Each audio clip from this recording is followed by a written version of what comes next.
everyone! Welcome back again to my channel. This is Taiwena Vlog. So for this video ay sasagutin natin ang isang comment ng ating subscriber. Sabi niya, Day, gaano ba katagal magkaroon ng employer pag nag-apply papunta dito sa Hong Kong? So iba-iba kasi, Day. So ang i-share ko na lang sa inyo based sa aking experience as first timer na nag-apply ako abroad. So, ganito ako, Day. Syempre, tips ko na din sa mga nagbabalak mag-apply o mga first-timer, bago kayo pumunta sa agency, kung walk-in man kayo, or mag-apply kung direct man kayo, i-inquire nyo muna kung magkano ang gagastusin nyo, kasi merong mga agency na mahal ang processing fee nila. So, better na maghanap kayo ng mas mababa. Iko-compare nyo yung kung magkano around ang magiging gastos nyo. 'Di ba? So, mostly, based sa mga nagko-comment dito, ang mga direct hire, mas less yung gastos nila. Pero hindi lahat. Kasi merong direct hire din na halos parang walk-in lang din. Kasi halos sila din yung gumastos. Kasi mostly sa mga nagko-comment, halos sagot na ng mga employer, yung iba hinahatian, yung iba medical na lang yung ginastos nila, pamasahin na lang yung ginastos nila. So, iba-iba, Day. Ako kasi, Day, based sa aking experience, parang direct kasi ako na walk-in. Kaya sa mga nagtatanong kung ano ang agency ko sa Pinas, hindi ko kaagad kayo na ibibigay, hindi ko kaagad na sasabi yung Maris Manpower na agency. Kasi ganito ako, Day. Nung nagpa-line up ako, may friend ako na nagsabi sa akin, i-search mo ang My Sweet Home Manila interview sa Facebook, then mag-inquire ka. Tapos, ako that time, nag-iwan ako agad ng number. Kasi in case na hindi ka kaagad ma-replyan, kasi sila busy din yan sila. So, may inquiries time lang din yan sila. So, ikaw, kung gusto mo mag-apply din, ang una nilang tatanong sa'yo kung may passport ka na, then, at least 2 years experience. Kung meron ka na niyang dalawa, pwede ka na magpa-line up. Hindi kasi sila everyday i-interview. So, ang una kong dumaan ako kay My Sweet Home Manila interview. My Sweet Home Agency. Ito kasi si My Sweet Home Agency to dito sa Hong Kong, Day. May tauhan sila dyan sa Pinas. 3 sila, Ma'am Marisa, Ma'am Janet, yung isa, basta 3 yun sila. Ewan ko lang ngayon kung may nadagdag na o ewan lang.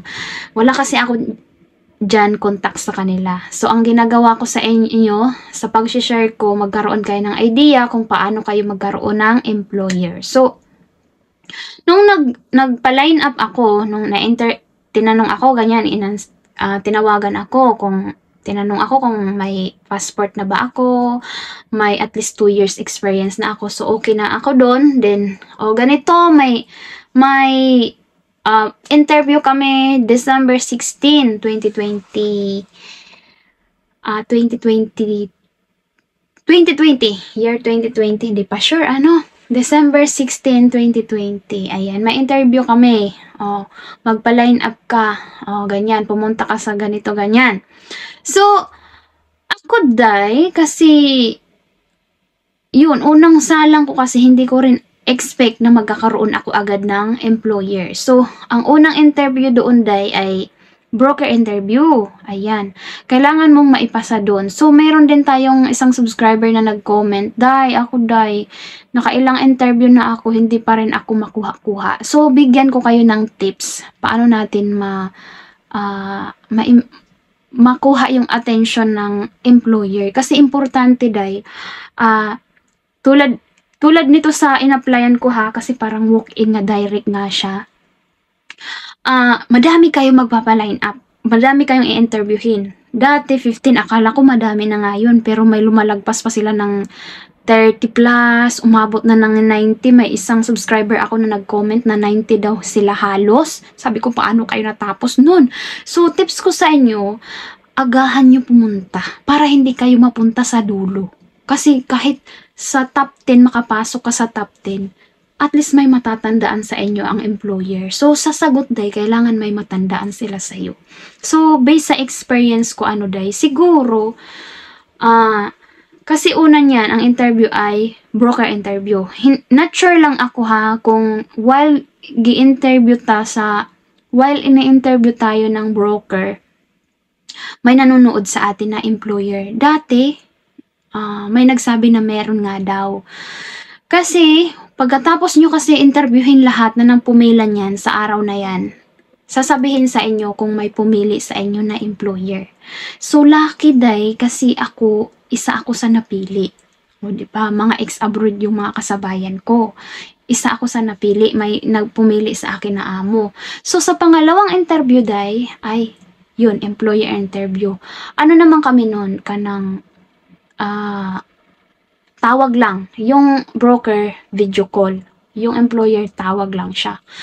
Then, pag okay kayo sa, sa employer, wala kang problema, kumbaga ganyan. Kasundo kayo kasi sasabihin sa inyo doon yung magiging duties nyo, magiging trabaho nyo dito. Sasabihin nila sa inyo kung ano yung aalagaan nyo, then kung baby man ang aalagaan mo, about sa okay lang ba sa'yo? Yun ang natanong sa akin, okay lang ba sa'yo matulog kasama yung bata, ganyan-ganyan, gumising sa madaling araw, ganyan-ganyan.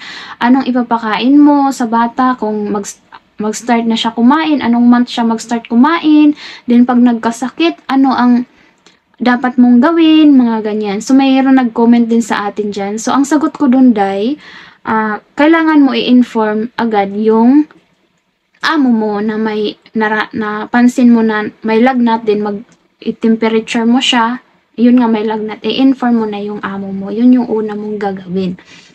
So, kung okay ka doon, then yun yung BTR na. Ang next yan. So, ilalagay ko dito sa dulo.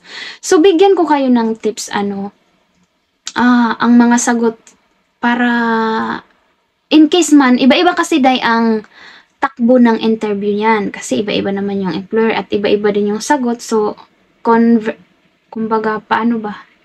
Iba-iba talaga, walang exact. So, ito, based sa experience ko, kung halimbawa man matanong kayo na, gaano mo katagal gustong mag-work dito sa Hong Kong? Ayan. Gaano mo katagal gusto mag-work ng Hong Kong? Huwag mong isagot na, kahit isang kontrata lang, okay na ako. Ganyan, wag. Sabihin mo 10 years. Ayan. Effective today kasi marami na rin nagko-comment sa akin, day, effective yung 10 years mo, day, na-hire ako. O, diba, marami na natatawa ako. Kasi sa akin naman, totoo talaga, yun yung limit ko sa sarili ko. At least 10 years. Kasi, ano yung pangarap ko? Magkaroon ng sariling lupa at bahay. Kasi wala akong lupa pa eh. So, kailangan mo rin bumila ng lupa para magkaroon, patayuan ng bahay. So, sabi ko, in 1 year, in second contract, hindi ko pa magagawa yan kasi hindi natin alam yung takbo ng panahon, magkaroon ng problema, magkakaaberya, o diba? So, sabi ko, 10 years, sir, ganyan ko. Tapos, tips ko sa inyo, pag interview, kanyan, face-to-face or video call, eye to eye, day. Then, wag kang tumingin sa gilid-gilid talaga para hindi ka ma-distract. Eye to eye, then nakasmile ka lagi. Kahit alam mo yun, yung grammar mo is mali-mali na. Talagang hising-hisi ka lang. Ako dati nung how long you want to work in Hong Kong? Ganyan. 10 years sir, ganyan. Ulit-ulit, o diba? Sentence ba yun? Ganyan ako, 10 years sir. For my dream, dinugtungan ko siya. For my dream, sabi ko ganyan. Then, so tanong din sa akin, ano ang dream mo? Sabi ko, magkaroon ng bahay to build house and lot. My own house and lot. Ganyan. Then, for the better future of my kids. Ganyan ako. So, kailangan sa broker interview pa lang, may matandaan na sa'yo ang employer. Kasi sa dami nyo eh. Diba? Pagpipilian kayo eh. So, dapat, si 10 years, gusto ko 10 years, o ganyan. Gusto ko ma-interview to, 10 years, o. At least, may natandaan na sa inyo. So, sa BTR naman, day, dito ako nagkamuti, kasi nga, alam nyo, nahirap ako sa English. Ano na siya, Kung ano naman yung nasa resume mo or sa biodata mo, yun din ang itatanong. Pero may additional question sila. Tulad yan, kung sino ang mag-aalaga ng makikita nyo dyan. Ilalagay ko na lang dyan, ha? Panoorin nyo na lang hanggang dulo. Hi, Rowena. Please introduce yourself. Hello, ma'am. My name is Rowena Pantalyon from Kawayan City, Bulacan, Philippines. I'm 24 years old. I'm married. I'm Christian. I'm married to Guillermo Pantalyon Jr. My daughter is 4 years old. My son is 6 months old. Oh, you still have a baby? Yes, ma'am. Okay, but are you sure you can leave your baby for work? Yes, ma'am.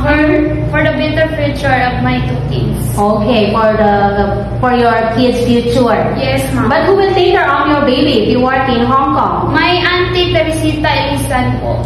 Okay.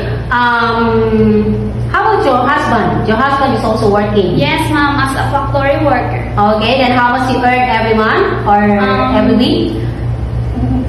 They have salary every 15 days, 7,000. Every 15 days is 7,000, so total of 14,000 every month. Yes, ma'am. Okay, is it enough for the whole family? Not enough for Not enough, so you also need to work I want to have to your work. husband. Yes. Okay, then if you work in Hong Kong, how much you will send to your family? 20,000, ma'am. 20,000. And what do you prefer to take care of? Babies, children, elderly, or disabled? Any job to give me, it's preferred for that. Okay, you can take care of baby, children, and also elder. Yes, ma'am, because I have a baby. Okay, so if your employer have 2 kids, 1 baby and 1 young kid, so you think you can handle? Yes, ma'am, because my baby is 2. Okay, you have 2 kids also. Yes, ma'am. Okay, so do you know any baby or kid song? Yes. Okay, please try to I sing. will sing. I love you, you love me, we are happy family. When the great big hug, when I kiss from me to you, won't you say you love me too? Okay, you have another song? Yes, ma'am. Okay, please try again. Twinkle, twinkle, little star, how I wonder what you are. Up above the world so high, like a diamond in the sky. Okay, thank you. Do you have work experience before? Yes, my first experience here in Philippines. I'm taking care of one couple, one 4 months old baby girl. Okay. And other household chores like washing clothes, washing dishes, ironing, marketing, and cooking. And I have taking care of one pet cat. Oh, I see. Okay. How long did you work here in the Philippines? I'm finished contract with 8 months extension. So 2 years and 8 months. Yes, ma'am. Okay. From what year to what year? May 2017 and to January 2020. Okay. So, what time you wake up and what time sleep? I wake up at 5 a.m. and sleep at 9 p.m. So when you wake up in the morning, what is the first thing you do? I'm taking a bath myself and prepare the breakfast for my employer. You prepare breakfast, okay? Yes. But who takes care of the baby at night? Who sleep with the baby at night? We're shared. You take care of the baby at night. You share room with Yes. the baby. Yes, okay.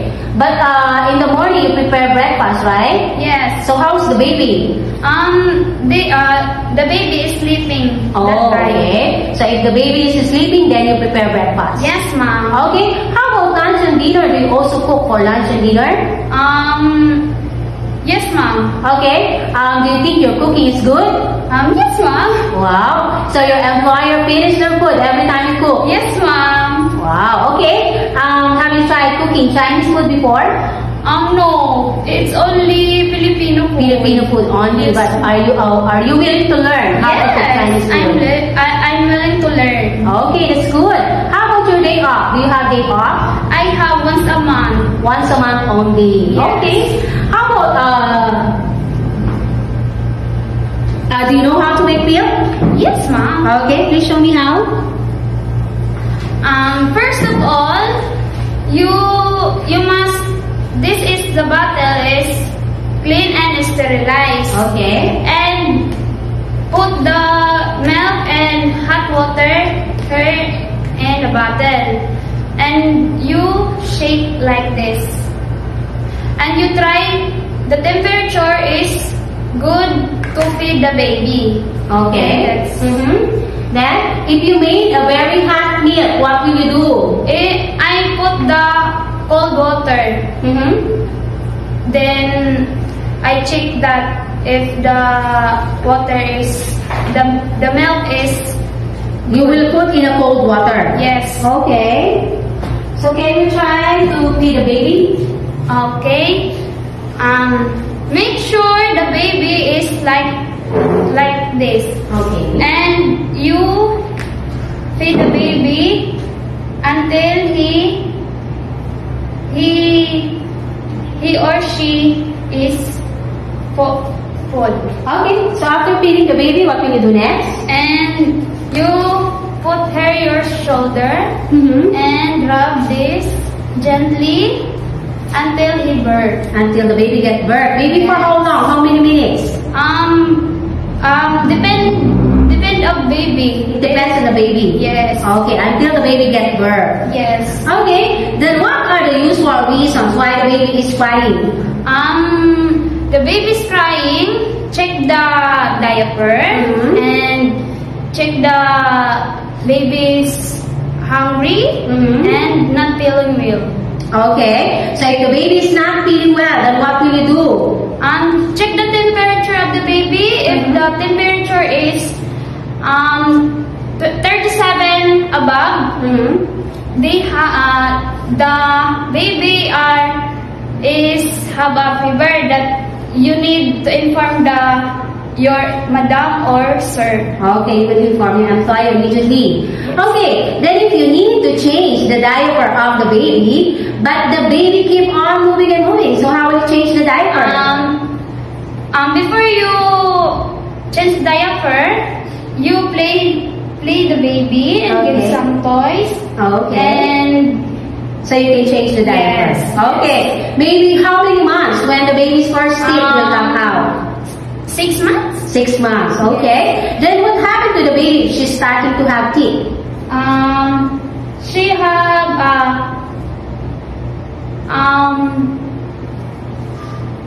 fever. Having fever. Yes. Then what else? Poop. The poop is not normal. Okay. If the baby is starting to eat, what kind of food you can give for the baby?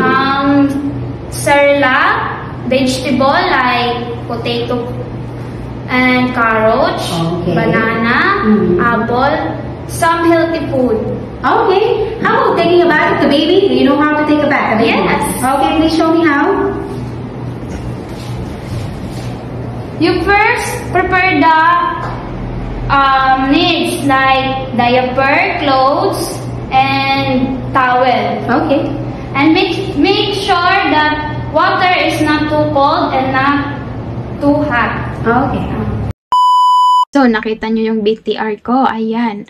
So, awa ni Lord ay, isang araw lang ako, unang apply ko ito, na-hired ako agad. So, luckily. So, hindi kasi pare-pareha dahil depende sa, may ilan nga nagko-comment, ilang interview na sila. Then, depende yun. Sa tiyagaan lang din talaga. Kung gusto nyo rin itry, mag-direct hire, mag-download lang kayo ng Helper Library, Helper Place, i-search nyo sa Chrome si Helper Choice, si Jolly Helper. Ayan, marami tayong mga subscriber. Diyan sila nakahanap ng mga employer. At pwede pa kayong magkaroon ng chance na magkaroon ng employer na Western. Sino si Western, Day? Mga puti yan sila, kung mga AFAM ba, kumbaga sa atin, mga AFAM na tumira dito sa Hong Kong. As in, ano sila, Day, ganang galante sila. Mostly ha, hindi ko nilalahat kasi meron pa rin yung ano, mostly sa mga nakakausap ko ng mga puti ang amo nila, mga western ang amo nila. Pag pula ang kalendaryo, kahit hindi pa para sa'yo yan, bibigayan sa'yo. Red is red. Ganon yung mga western na employer. Then high salary talaga sila, day. Then, ilan na din yung subscriber natin? Isa, dalawa, tatlo na ata na western yung amo nila. Si Inday yung hindi ko talaga makalimutan. Nag-comment siya sa live ko. Sabi niya, nag-back out yung amo niya, day. Then, kumontak sa kanya itong western employer. Ang nasa helper place ata siya nakakuha na apps. Ang nasa JO ay 5,000 ang offer na sahod. Din nung na-interview siya, ginawang 5,500. Nung pagdating niya dito sa Hong Kong, nag 6 months siya, ginawang 7,000 Hong Kong dollar. O, diba? Sana all. Tapos, meron din tayong isang nag-comment na na-terminate naman siya dito. 2 months lang ata siya. Then, nakahanap din siya sa helper place. Ayun, above minimum din. Kay western yung kanyang nakuha na amo. Pero hindi niya nabanggit kung magkano. Basta above minimum. So, magkakaroon kayo ng chance na magkaroon ng western employer. Kasi kayo lang pipili doon ng mga JO. So, ayan lamang for today's video, day. Kung nagustuhan mo ang video na to, don't forget to like and subscribe my channel. See you next vlog. Bye-bye!